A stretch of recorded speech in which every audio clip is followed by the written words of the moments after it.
जिसे ऐसे लोगों को पता चल गया कि हम बौद्ध हैं। वैसे आज ओबीसी भी कहने लगा, कुशवाहा मौर्य भी कहने लगे हम तो बुद्ध के वंशज है। बुद्धिस्ट लीडरशिप भी आनी चाहिए, बुद्धिस्टों की एक आवाज भी बननी चाहिए। कहाँ देश में हिंदू मुसलमान ही लगा रहता है ना। महाबोधि महाविहार का पूरा प्रबंधन बौद्धों को सौंप दिया जाए। कहीं ऐसा है ही नहीं कि जैसे सिखों के साथ गैर सिखों के साथ कमेटी में कोई प्रबंधन में बना हो, या हिंदू की गैर कमेटी में कोई गैर हिंदू रहा हो, मुसलमानों की नहीं। ऐसा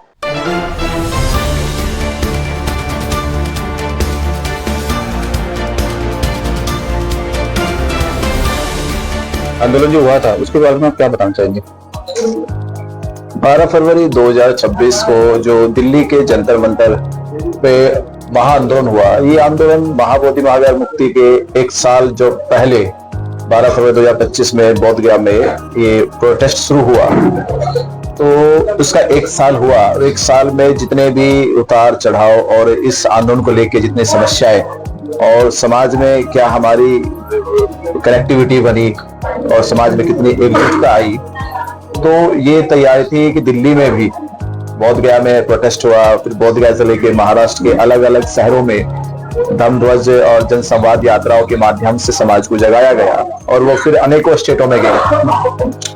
पर इस दौरान दिल्ली में एक बड़ा आंदोलन करने की जरूरत थी, जिससे कि दिल्ली के लोगों को, दिल्ली की सरकार को और पूरे देश के लोगों तक ये मैसेज जाए कि केवल ये आंदोलन किसी एक राज्य या एक शहर तक सीमित नहीं है, बल्कि देश की राजधानी दिल्ली में और दिल्ली के सबसे बड़ा जो सबसे पॉपुलर प्लेस है वहां पे जंतर मंतर, जहाँ पे मुझे लगता है साल भर में बहुत कम लोग होते जो उस पर एक बहुत बड़ा धरना या प्रदर्शन कर पाते हैं, सबसे संभव नहीं हो पाता है।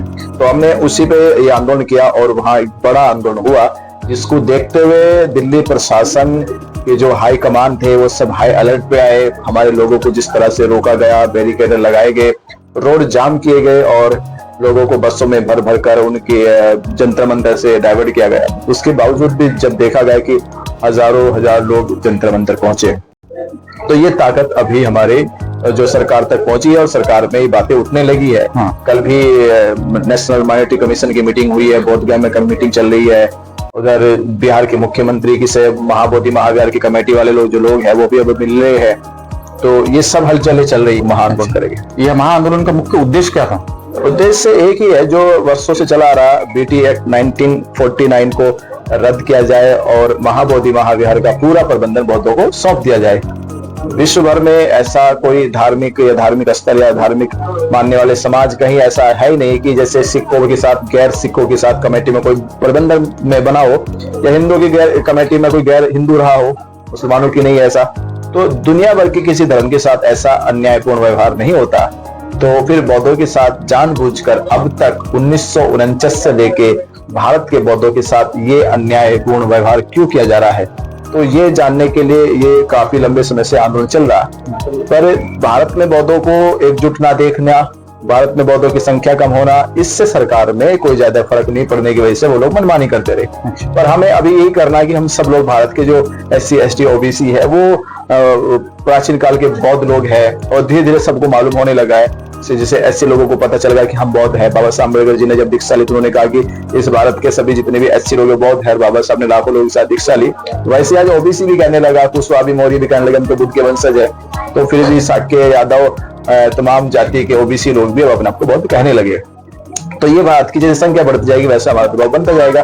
तो ये लड़ाई अब निश्चित ही एक सफलता की ओर से बढ़ती जा रही है। हमने सोशल मीडिया के माध्यम से देखा था कि आपके आंदोलन के समय में भीम आर्मी चीफ के चंद्रशेखर आजाद साहब भी वहां पे मौजूद थे। क्या उनका भी सहयोग आपको है? हाँ, सभी का। जितने भी वाले बुद्ध को मानने वाले या मानने की बाबा साहब अम्बेडकर जी को मानते, तो बाबा साहब को मानते तो बुद्ध को तो मानना ही पड़ेगा ना भाई। जब हमारे आइकॉन बाबा साहब अम्बेडकर बौद्ध धर्म की दीक्षा लिया है, तो सभी लोग जितने मानने वाले बाबा साहब के साथ बौद्ध धर्म की ओर जाएगी। और सबको पता है कि न्याय और अन्याय के बीच में लड़ाई जब हो रही हो तो सब न्याय के साथ तो खड़े होने हैं। जब झूठ और सच्चाई की लड़ाई लड़ी जा रही हो तो अब सच्चाई के साथ तो लोग आएंगे। तो वही चंद्रशेखर जी भी आए, कांग्रेस के लीडर्स भी आए, रामदास अठावले जी भी आए, और आपकी सुलेखा ताई भी आई है। तो ऐसे तमाम और भी लीडर्स, सोशल जस्टिस की लड़ाई लड़ने वाले तमाम ऐसे सोशल वर्कर भी आए वहां पे, पॉलिटिशियन भी आए, रिलीजियस लीडर्स भी आए, और समाज में सबको देखा सुना, और देश भर के अलग अलग राज्य से लोग आए। तो ये जो बहुमत जनमत समाज का एकजुट होता जा रहा है, ये हमारी लड़ाई की एक मजबूत कड़ी है। और कम से कम कह रहे कि चलो इसी बहाने समाज में चेतना पैदा हो रही है, समाज में अपने हकों की लड़ाई के लिए, धर्म की लड़ाई के लिए, धर्म के एकजुटता को लेकर लोग कम से कम सक्रिय तो हो रहे हैं। ये एक बड़ा सफलता हमें अभी कम से अभी तक मिली है कि जहां देश में लोग शांति से बैठे थे, बस अपनी एक सीमा तक बांध के रखे हुए थे, वो अब सीमा टूटने लगी है। तो लोग आगे बढ़ने लगे, कदम बढ़ाने लगे कि हाँ, भारत में बुद्धिस्ट मूवमेंट भी एक होनी चाहिए, एक बुद्धिस्ट लीडरशिप भी आनी चाहिए, एक बुद्धिस्टों की एक आवाज भी बननी चाहिए। कहाँ देश में हिंदू मुसलमान ही लगा रहता है ना।